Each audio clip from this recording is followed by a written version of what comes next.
Hello दोस्तों, आप देख रहे हैं रियांस क्लासेज में मैं रुस्तम राज आप सभी का हार्दिक स्वागत करता हूं। मैं आज आपके लिए 15 मार्च 2024 का करंट अफेयर्स लाया हूं, जो आपके आने वाले सभी प्रतियोगी परीक्षाओं के लिए लाभदायक होगा। देखते हैं पहला क्वेश्चन।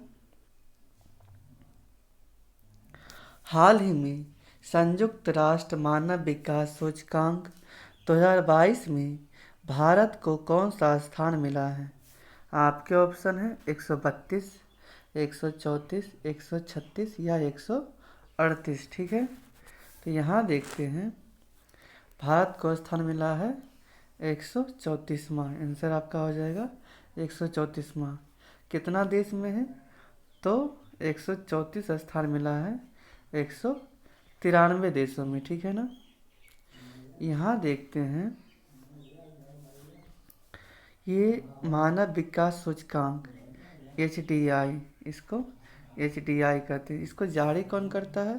तो UNDP जारी करता है। ठीक है ना। इसकी स्थापना कब हुआ था? तो 1965 ईस्वी में इसकी स्थापना हुआ था। UNDP का मुख्यालय कहाँ है? तो न्यूयॉर्क में इसका मुख्यालय है। और देखते हैं कि पिछली बार इसके अगले साल इसका रैंक क्या था? तो इसका 135 रैंक था। ठीक है ना। ये अब की बार बहुत बड़ा उछाल लेके 134वां अंक ये हासिल किया है। ठीक है ना। और देखते हैं, अगर इसका स्कोर के बारे में पूछे तो 1 में से 0.644 इसका स्कोर रहा है। ठीक है ना।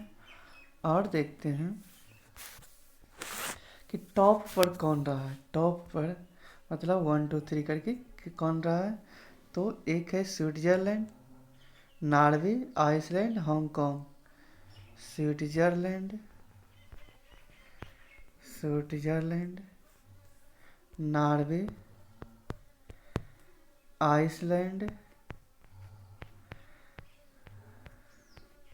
आइसलैंड, और हांगकांग।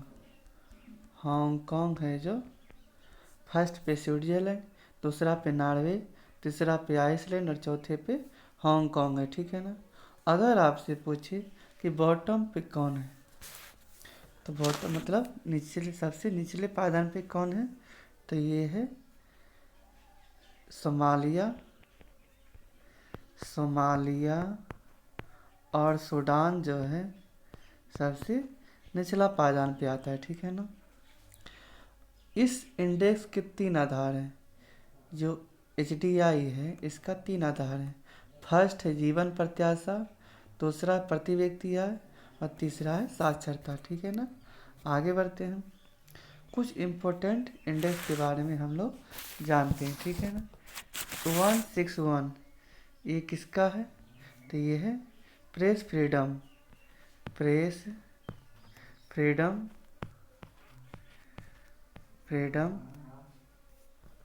इंडेक्स है। ठीक है ना। और देखते हैं 93 क्या है? तो करप्शन परसेप्शन मतलब भ्रष्टाचार सूचकांक में भारत का स्थान कैमा है? तो 93वां है। ठीक है ना। आगे देखते हैं 127 किसका है? तो ये है जेंडर गैप इंडेक्स। इसमें भारत का स्थान 127वां है। आगे देखते हैं 111 किसका है? तो ये हंगर इंडेक्स में भारत का स्थान 111वां है। आगे देखते हैं चौथा स्थान किस में है? तो ये है ग्लोबल फायर पावर इंडेक्स में भारत का स्थान चौथा है। फर्स्ट पे अमेरिका, चाइना, रूस इस द फर्स्ट, सेकेंड, थर्ड है। आगे देखते हैं सेवंथ पे किसका है?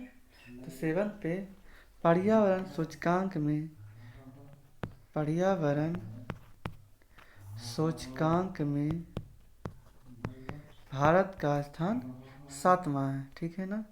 आगे बढ़ते हैं। हाल ही में ओमान की खाड़ी में संयुक्त त्रिपक्षीय नौसेना अभ्यास समुद्री सुरक्षा बेल्ट 2024 का आयोजन किसने किया है? आपके ऑप्शन है भारत, यूएसए, जापान, चीन, ईरान और रूस, यूएसए, बांग्लादेश और मलेशिया, या भारत, श्रीलंका और मालदीव। तो यहाँ देखते हैं इसका नाम क्या है। समुद्री सुरक्षा बेल्ट है। ठीक है ना। ये किसके किसके बीच में हुआ है? तो चीन, ईरान और रूस के बीच में हुआ है। इस कहाँ हुआ है? तो ओमान की खाड़ी में हुआ है। ठीक है ना। ये ओमान की खाड़ी में हुआ है। ओमान की खाड़ी में कहाँ हुआ है? तो ओमान की खाड़ी में हुआ है। ठीक है ना। इसका थीम क्या है? तो इसका थीम है शांति, शांति, सुरक्षा, इसका थीम है। ठीक है ना।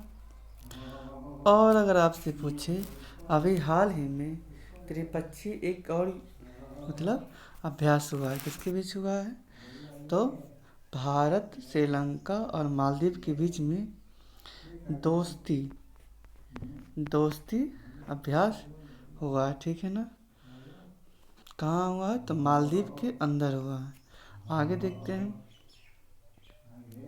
हाल ही में यूएनडीपी लैंगिक असमानता सूचकांक 2022 में भारत को कौन सा स्थान मिला है? आपके ऑप्शन है 106, 107, 108 या 109। तो यहाँ आपका आंसर हो जाएगा 108। ठीक है ना। कितने देशों में? तो 108 रैंक आया है। ये भी 193 देशों में। ठीक है ना। इसमें स्कोर कितना रहा है? तो एक में से 0.437 इसका स्कोर रहा है। ठीक है ना। अगर आपसे पूछे कि टॉप पर कौन रहा है? तो टॉप पर डेनमार्क और स्वीडन टॉप पर रहा है। ठीक है ना। अगर आपसे पूछे कि बॉटम मतलब सबसे निचले पायदान पे कौन रहा है? तो यमन और सोमालिया सबसे निचले पायदान पे रहा है। ठीक है ना। आगे बढ़ते हैं।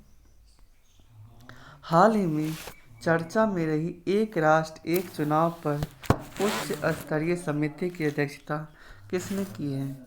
आपके ऑप्शन है रामनाथ कोविंद, अमित शाह, गुलाम नबी आज़ाद या एन.के. सिंह। तो यहाँ आपका आंसर होता है रामनाथ कोविंद। ठीक है ना। आगे बढ़ते हैं। हाल ही में प्रधानमंत्री नरेंद्र मोदी ने वंचित वर्गों को क्रेडिट सहायता प्रदान करने के लिए कौन सा पोर्टल लॉन्च किया है? तो यहाँ आपका ऑप्शन दिया है टीजी रेडी प्रमाणन पोर्टल, स्वाति पोर्टल, पीएम सूरज पोर्टल या ग्रो पोर्टल। तो यहाँ आपका आंसर होता है पीएम सूरज पोर्टल। ठीक है ना। लॉन्च किसने किया है? तो नरेंद्र मोदी ने किया है। ठीक है ना। इसका मंत्रालय कौन है? तो इसका मंत्रालय है सामाजिक न्याय और अधिकारिता मंत्रालय है। और सूरज का फुल फॉर्म क्या होता है? तो सामाजिक उत्थान और रोजगार आधार जन कल्याण इसका फुल फॉर्म होता है। आगे देखते हैं। हाल ही में केंद्र सरकार ने इलेक्ट्रिक वाहनों को बढ़ावा देने के लिए कौन सी योजना की घोषणा की है? आपके ऑप्शन है कीर्ति योजना, सूर्योदय योजना, जनमन योजना या ई मोबिलिटी योजना। तो यहाँ आपका आंसर होता है ई मोबिलिटी योजना। ठीक है ना। ये जो है भारत सरकार भारी उद्योग मंत्रालय, अगर आपसे पूछे कि इसका मंत्री कौन है? तो महेंद्र नाथ पांडे इसके मंत्री हैं। ठीक है ना। इसको इलेक्ट्रिक व्हीकल को बढ़ावा देना इसका उद्देश्य है। ठीक है ना। इसमें कितना फंड मिलेगा? तो 500 करोड़ रुपया इसको फंड मिलने वाला है। और दोपहिया और तिपहिया वाहन को ये सहायता देगा। 2 व्हीलर को ये 10,000 की सहायता देगा और 3 व्हीलर को 25 से 50,000 के बीच में बढ़ावा देगा। ठीक है ना। आगे देखते हैं। हाल ही में लॉन्च अग्रय और अक्षय का संबंध किससे है? आपके ऑप्शन है पनडुब्बी युद्ध पोतरोधी, anti tank missile, hand grenade या जासूसी उपग्रह। तो यहाँ आपका आंसर होता है पनडुब्बी युद्ध पोतरोधी। आगे देखते हैं। हाल ही में विश्व किडनी दिवस 2024 कब मनाया जाता है? आपके ऑप्शन है 11 मार्च, 12 मार्च, 13 मार्च या 14 मार्च। तो यहाँ आपका आंसर हो जाएगा 14 मार्च। इस बार का थीम क्या है? तो सभी के लिए किडनी स्वास्थ्य इसका थीम है। आगे देखते हैं। हाल ही में केंद्रीय मंत्री अनुराग ठाकुर द्वारा लॉन्च इजराइल वॉर डायरी नामक पुस्तक के लेखक कौन है? आपके ऑप्शन है लक्ष्मी मुर्देश्वर, विशाल पांडे, गोटबाया राजपक्षे या इनमें से कोई नहीं। तो यहाँ आपका आंसर होता है विशाल पांडे। आगे देखते हैं। हाल ही में पीएम मोदी ने देश की पहली auto in plant railway siding का शुभारंभ कहाँ किया है? आपके ऑप्शन राजस्थान, महाराष्ट्र, गुजरात या उत्तर प्रदेश। तो यहाँ देखते हैं आपका आंसर होगा गुजरात में। ठीक है ना। शुभारंभ कौन किया है? तो पीएम मोदी ने किया है। कहाँ हुआ है? तो गुजरात में हुआ है। यह देश की पहली इसको मतलब शुरुआत हुआ है। इसमें मारुति सुजुकी जो हसनपुर प्लांट है उसमें इसको किया गया। ठीक है ना। आगे देखते हैं। अगर वीडियो अच्छी लगे तो वीडियो को लाइक, चैनल को सब्सक्राइब और ज़्यादा से ज़्यादा अपने दोस्तों के पास शेयर करें ताकि वे सब भी आप सबके अपने चैनल रियांश क्लासेस से जुड़कर लाभ उठा सकें। जय हिंद। थैंक यू दोस्तों।